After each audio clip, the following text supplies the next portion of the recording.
នាងបានព្រមមកកិតជូនគំនិតចន្ទប្រងស្រីទុកក្រនដាងស្មារតីគង់មេត្រីសាងគ្រួសារបានគ្នា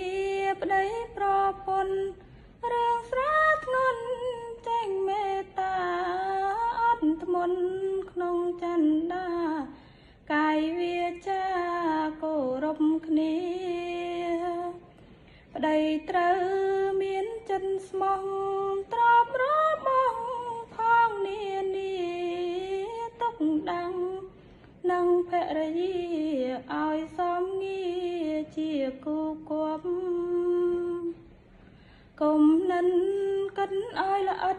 ច្បាប់ក្រមក្រិតប្រព្រឹត្តជាប់ធ្វើខ្លួន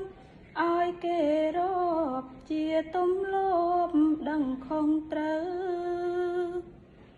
ដើរតាមស្នាមដីកាព្រះសាស្តា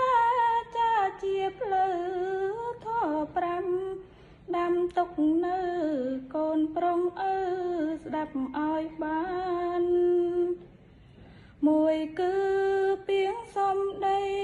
ចែងលោកលៃឆ្នៃខ្សែមសានពីរួងផ្អែមចំណានគួររាប់អាននៃភរិយាពីគឺមិនបៀតបៀនឆ្លៀនបំពេញហ៊ាននន្ទាឲ្យនាងទុកក្រមគ្រាកំព្រាចិត្តណាកូនអើយបីគឺចិនស្មោកស្មាំងមិនប្រឡាំងស្រីផ្សេងឡើយរួមសុខ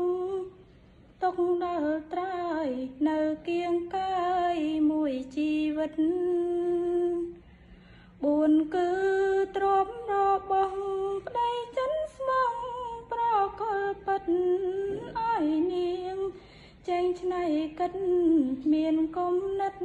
អាចចាត់ចែង5គឺគ្រឿងតែងកាយ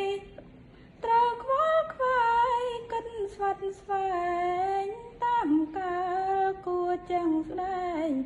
បានតំតែងកាយជាស្រីតាំងតែងថ្លែងដំរាប់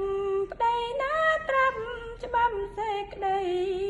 ដំយួងខ្ពងសេរីនាទីប្តី5នេះងងប្រសិន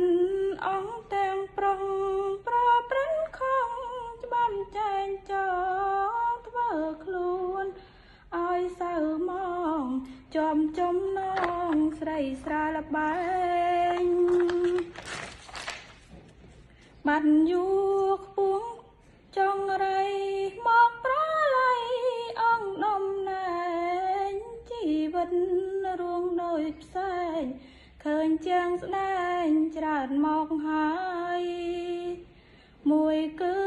ជន់ប្រមកដាស៊ីផឹកអត់ឈប់ឡើយ